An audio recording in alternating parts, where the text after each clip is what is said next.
नमस्कार। पिछले वीडियो में अपन ने कक्षा 10 गणित ग्राफ का अध्ययन किया, जो कि बोर्ड परीक्षा में 6 अंक आता है। इसी प्रश्नावली नंबर 4 में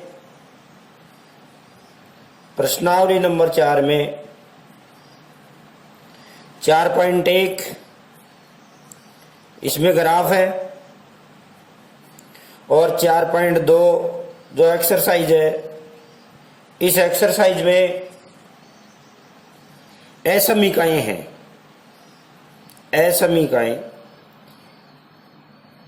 असमीकाओं का निरूपण भी ग्राफ पर ही है। तो आज तक असमीकाओं का प्रश्न बोर्ड में आया नहीं है, लेकिन क्या मालूम आ जाए। तो आज अपन प्रश्नावली नंबर 4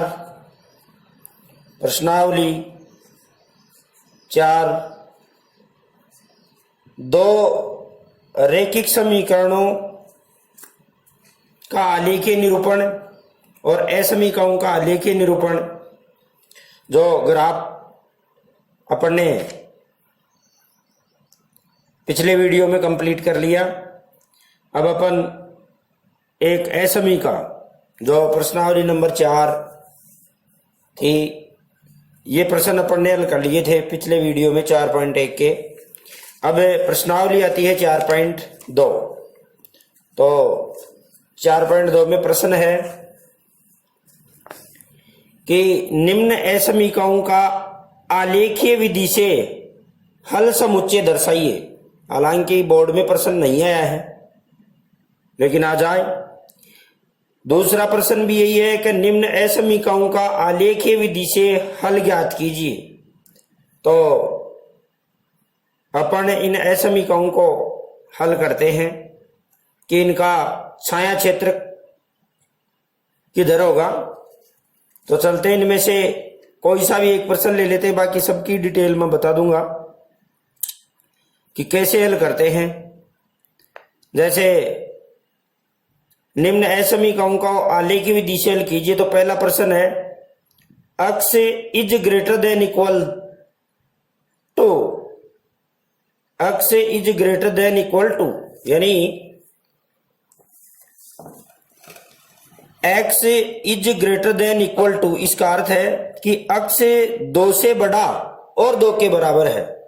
x 2 से बड़ा और 2 के बराबर है। तो इस असमीका को अपन कैसे हल करेंगे, अभी बात करते हैं। दूसरा प्रश्न है, y is less than equal -3, इसको भी अपन देखते हैं। और समझने में सबसे बढ़िया प्रश्न है कि x और y दोनों ही है, x - 2y is less than 0। और चौथा प्रश्न जो है वो है, चौथा प्रश्न है कि 2x + 3y is less than equal 6, यानी 2x + 3y is less than equal 6। माना आज अपन इस असमीका को हल करते हैं। तो देखिए किस प्रकार से, बड़ा साधारण काम है। जिन बच्चों को ग्राफ आ गया उनके इस प्रश्नावली में कोई समस्या नहीं है। तो प्रश्न अपन हल करते हैं।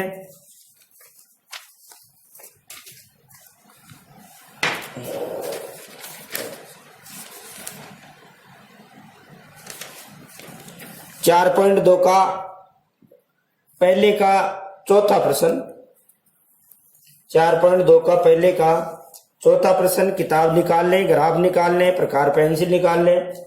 और ये वीडियो जो 2020 की जो एग्जाम है उसके लिए स्पेशल है। कक्षा 9 जो पास कर चुके विद्यार्थी, उनको स्पेशल डिटेल से और पढ़ाया जाएगा।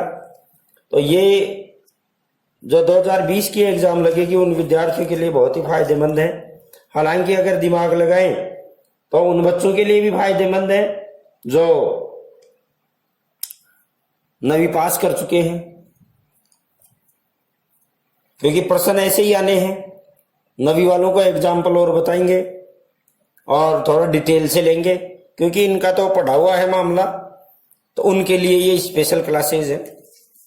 तो फिर अपन आगे और कर लेंगे। तो प्रश्नावली जो 4.2 है, एक्सरसाइज 4.2, तो इसका प्रश्न है कि निम्न असमीकाओं को आलेखी विधि से हल कीजिए। निम्न असमीकाओं को, तो वहां परीक्षा में प्रश्न आएगा तो निम्न असमीका को, क्योंकि एक असमीका आनी है, को आलेखीय विधि से हल कीजिए। आलेखीय विधि से हल कीजिए। आलेखीय विधि से हल कीजिए। आपको दिखने में थोड़ा कम दिख सकता है, तो आप थोड़ा देखने की कोशिश करें, क्योंकि लॉकडाउन में पेन वगैरह ये मोटे नहीं मिल रहे, इसलिए हल कीजिए, काम निकाल लें। का सांप ही दिखाई नहीं दे रहा और वो नहीं दे रहा, मतलब कमियां न निकालें, अपना समझने का पूरा प्रयास करें। तो अपने एक पहले क्वेश्चन का चौथा प्रश्न ले लेते हैं, इससे आपके पूरे प्रश्न समझ में आ जाएंगे। तो 2x + 3y, 2x + 3y is less than equal 6, जैसे ये प्रश्न है और इसे हमें हल करना है। तो हल करने के लिए छोटा सा ही काम है, ज्यादा लंबा चौड़ा काम नहीं है। जैसे अपने समीकरण के ग्राफ बनाए थे, वहां 2 समीकरणों के ग्राफ बनाए थे, यहां बस एक का ग्राफ बनाने का मतलब है उसकी रेखा खींचनी है आपको। तो सबसे पहले अपन क्या करेंगे,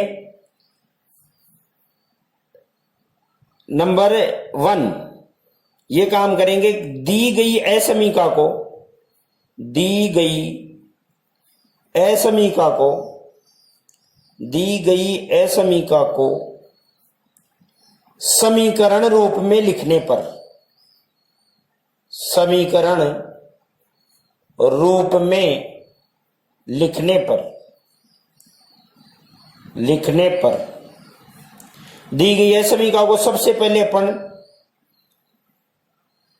समीकरण रूप में लिखेंगे। तो समीकरण रूप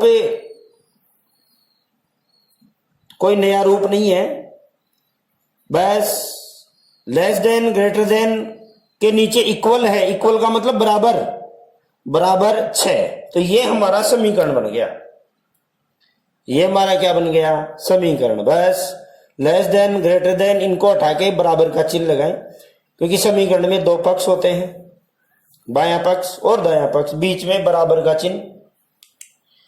अब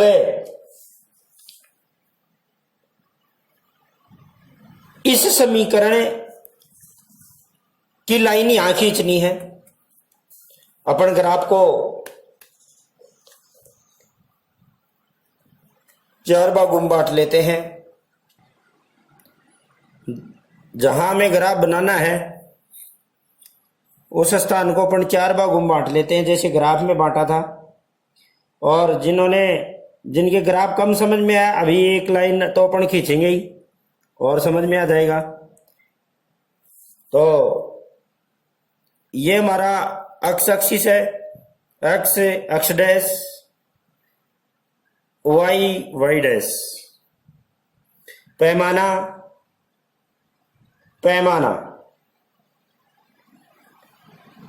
एक बड़ा खाना बराबर 1 इकाई, एक बड़ा खाना बराबर 1 इकाई,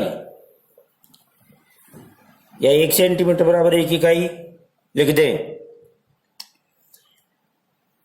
अब देखिए, इस समीकरण में बस 2 ही मान निकालने हैं। एक बार तो x बराबर 0 रख दे और एक बार y बराबर 0 रख दे, बस। तो इसकी इंडेक्स बन जाएगी, छोटी सी इंडेक्स बना लेते हैं। तो निर्देशांक आ जाएंगे, वही काम।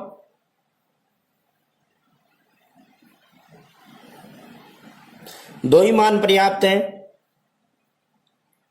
x और y। और समीकरण को y बराबर करो तो कर लो, नहीं करो तो भी कोई बात नहीं, इसमें भी हल कर सकते हैं। तो समीकरण एक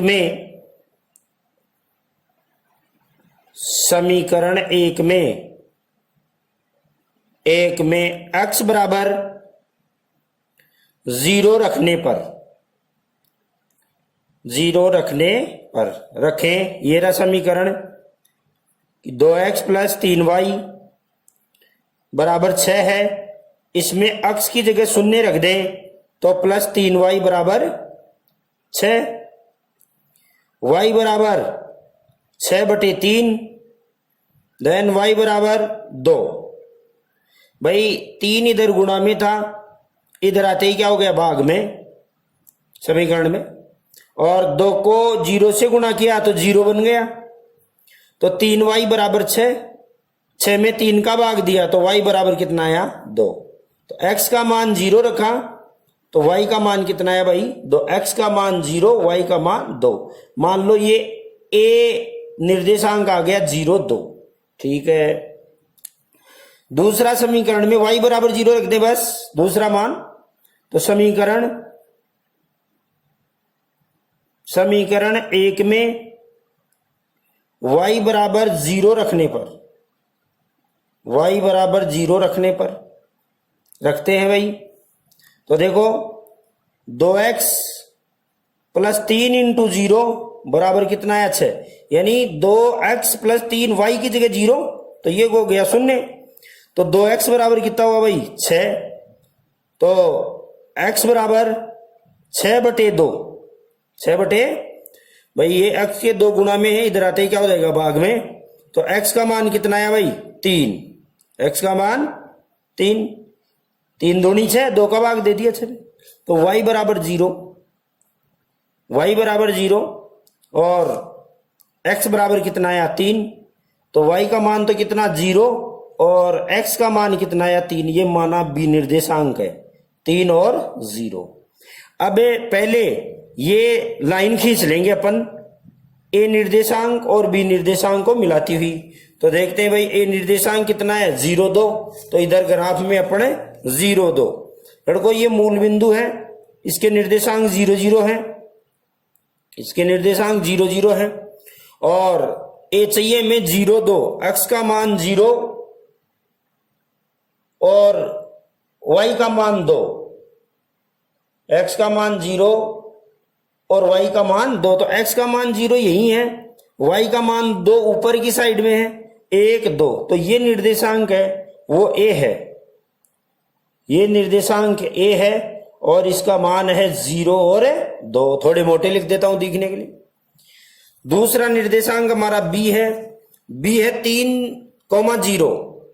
तो x का मान 3, x का मान है, ये लो जी, 3x का मान 1, 2, 3, x का मान 3 और y का मान 0 यही है। y का मान ऊपर जाते ही 1, नीचे जाते माइनस में, तो ये 3, 0, ये हमारा b निर्देशांक है। इसको मिलाती हुई लाइन अपन खींच देते हैं। असमीका में है क्या कि अगर ग्रेटर देन का चिन्ह है और लेस देन का चिन्ह है, उसके साथ में इक्वल का चिन्ह है, तो वास्तव में इस रेखा पर स्थित सभी मान हमारी असमीका को संतुष्ट करेंगे।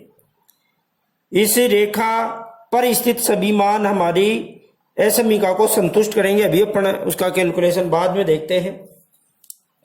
अब ये हमारे एक सरल रेखा प्राप्त हो गई, और ये कौन से समीकरण को दर्शाती है कि 2x plus 3y, 2x plus 3y बराबर 6। मतलब है 2x प्लस 3, इस रेखा पर स्थित सभी मान इस समीकरण को संतुष्ट करते हैं।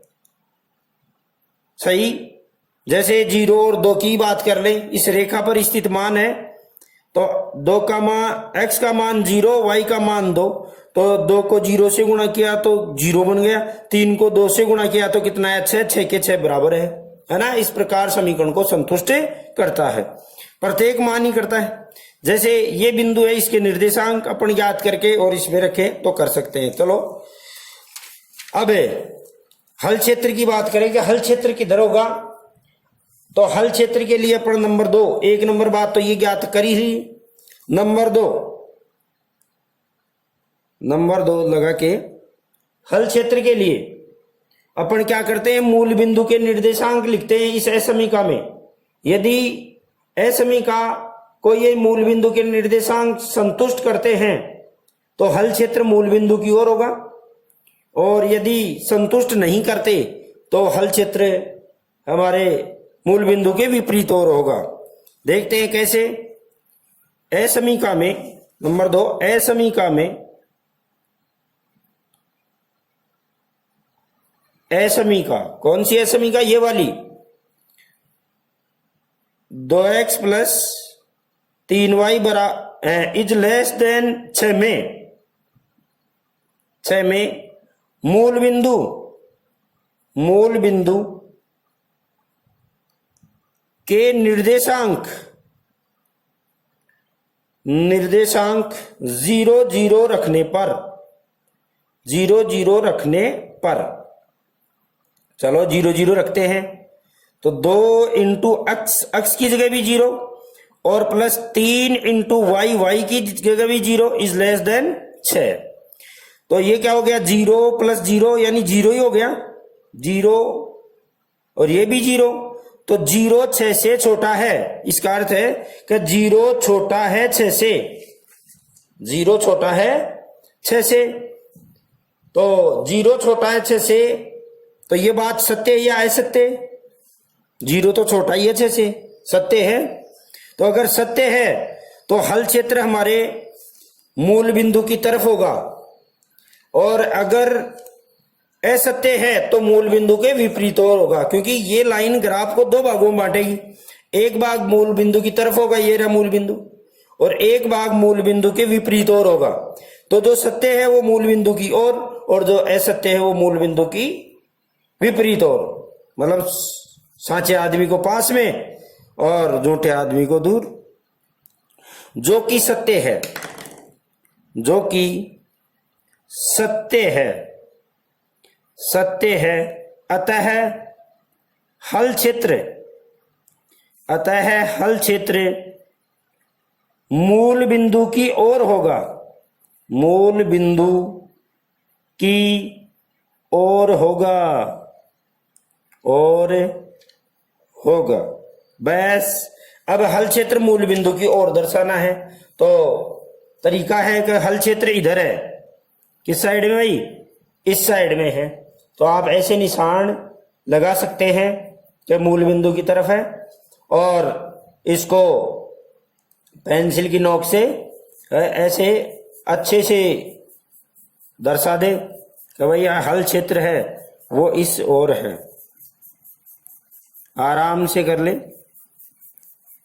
हल क्षेत्र इस साइड में है। आज तक बोर्ड में प्रश्न आया नहीं है, लेकिन तैयार है ना, क्या मालूम। ऐसे ये हल क्षेत्र है, इसको बढ़िया अच्छे से। कई बच्चे इधर बाउंड्री खींच देते ना, इधर बाउंड्री खींचने की जरूरत नहीं है। अब इसका मतलब क्या निकला, देखो थोड़ा समझे अपन कि इस क्षेत्र में स्थित सभी मान हमारी असमीका को सेटिस्फाई करेंगे। कैसे, देखो अभी मैं रफली आपको करके बताता हूं कि ये क्या चीज है। और मूल बिंदु है वो भी इसी क्षेत्र में स्थित है, अतः ये बात क्या हो गई, बिल्कुल सत्य हो गई। ध्यान रहे, एक प्रश्न ऐसा भी है कि जिसमें ये रेखा मूल बिंदु के अंदर से होके जा रही है, तो बच्चे के गुरुजी मूल बिंदु ही लाइन पर आ गया तो क्या करें। तो देखो ये लाइन जैसे मान लो मूल बिंदु से होके आ जाए तो एक मान इधर का रख के देखे और एक मान इधर का रख के देखे। जो मान हमारी असमीका को संतुष्ट करता है वही क्षेत्र हल क्षेत्र होगा। जैसे मान लो कि इस एरिया का अच्छे से रंगीन करें वहां परीक्षा में, इस क्षेत्र का एक निर्देशांक मान लो मैं ये लेता हूं, ये निर्देशांक है, आपका प्रश्न अब कंप्लीट हो गया है। अरे बोर्ड में करने लायक प्रश्न कंप्लीट हो गया। अब जो बात कर रहे हैं वो थोड़ी एक्स्ट्रा बातें हैं समझने के लिए। अब देखो थोड़ी सी बात और बताऊं कि जैसे यही हमारा प्रश्न है और दूसरा प्रश्न था और कोई सा भी ले लें तो उनके लिए भी वही काम होगा, मतलब सेम यही है। अगर एक्स वाला अकेला ही उसका क्या करे तो वो तो बड़ा सरल है, इसलिए नहीं बताया कि जैसे एक समीका थी, पहला ही प्रश्न है कि x is greater than equal to, x is greater than equal to, ये प्रश्न है पहला। तो इसमें तो बड़ा साधारण काम है, इसको समीकरण रूप में लिखेंगे तो x बराबर 2 लिखेंगे बस समीकरण रूप में। तो x बराबर 2 कौन सी लाइन है, इस ग्राफ को अपन 4 भागों में बांटेंगे। जैसे 4 भागों में बांट लिया, ये ग्राफ नया ले लिया मैंने, पैमाना वगैरह वो सारा लिखेंगे वैसे के वैसे। ये लो, तो x बराबर 2, बस y का मान तो है ही नहीं, y का मान तो है ही नहीं, यानी इसका मतलब है y का कोई भी मान रखो इस समीकरण पर कोई प्रभाव नहीं पड़ेगा। तो x बराबर 2 कौन सी लाइन है, x का मान 1, x का मान 2, तो x बराबर 2 लाइन ये है। तो बस इसी के ऊपर लाइन खींच देंगे, इसी के ऊपर लाइन खींच देंगे कि ये लाइन x बराबर 2 है, इस लाइन का नाम x बराबर 2 है। पैमाना यहां लिखेंगे, पैमाना वही 1 सेंटीमीटर बराबर 1 इकाई, 1 सेंटीमीटर बराबर 1 इकाई। अब हल क्षेत्र की बात करेंगे, ये रफ काम बता रहा हूं थोड़ा सा। हल क्षेत्र की बात करेंगे तो इस समीकरण में अक्ष, इस समीकरण में अक्ष बराबर 0 और y बराबर 0 मूल बिंदु के निर्देशांक रखेंगे तो क्या हो जाएगा, x बराबर 0, तो 0 is less than 2, sorry 0 is greater then 2, कि क्या 0 2 से बड़ा है। ये ऐसे कहता है कि 0 2 से बड़ा है, तो 2 से बड़ा नहीं है, तो जो कि क्या है, ये तो गलत बात है, जो कि असत्य है। तो असत्य है तो हल क्षेत्र किधर होगा, हल क्षेत्र विपरीत और होगा, हल क्षेत्र किधर होगा, विपरीत और होगा, मतलब इस साइड में होगा। तो अब हल क्षेत्र इस मूल बिंदु के विपरीत हो रहेगा। तो ये बाकी प्रश्न छोटे थे, ये बड़ा प्रश्न मैंने बता दिया है, तो इनको आप आराम से कर सकते हैं। और अब यहां वापस आ जाएं अपन हमारे पहले वाले में। अब इस और का ये जो क्षेत्र है ये हमारा 2x plus 3y is less than 6 क्षेत्र है, ये वाला। कैसे थोड़ा समझाओ तो देखिए, समझे, ये बराबर कहां गया, बराबर तो ये है 2x प्लस 3y बराबर 6 और 2x plus 3y is less than 6, ये एरिया। कोई भी निर्देशांक अपन ले लेते हैं, चलो यहां करते हैं फिर। देखो जैसे ये निर्देशांक ले लेता हूं तो इसका मान है, x का मान तो 1 2 3, x का मान -3 और y का मान 1 2, मतलब इसके निर्देशांक है -3 और -2, -3 और -2, ये निर्देशांक है। देख लेता हूं 1 2 3 और 1 2 1 2। अब ये मान अपन किस में रखेंगे, 2x प्लस 3y बराबर 6 में रखेंगे, सॉरी लेस देन 6 में रखेंगे।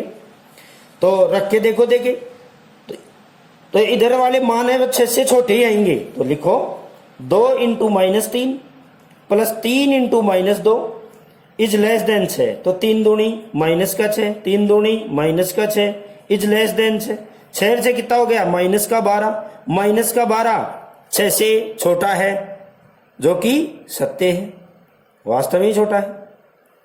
तो इस साइड में स्थित सभी निर्देशांक कोई सा भी रख के देख लें, वो इस समीकरण को संतुष्ट करेंगे। इस रेखा पर स्थित सभी मान हमारे समीकरण को संतुष्ट करेंगे। तो ये थी हमारी समीकरण। ऐसे आप सारी समीकरण ज्ञात कर सकते हैं। धन्यवाद।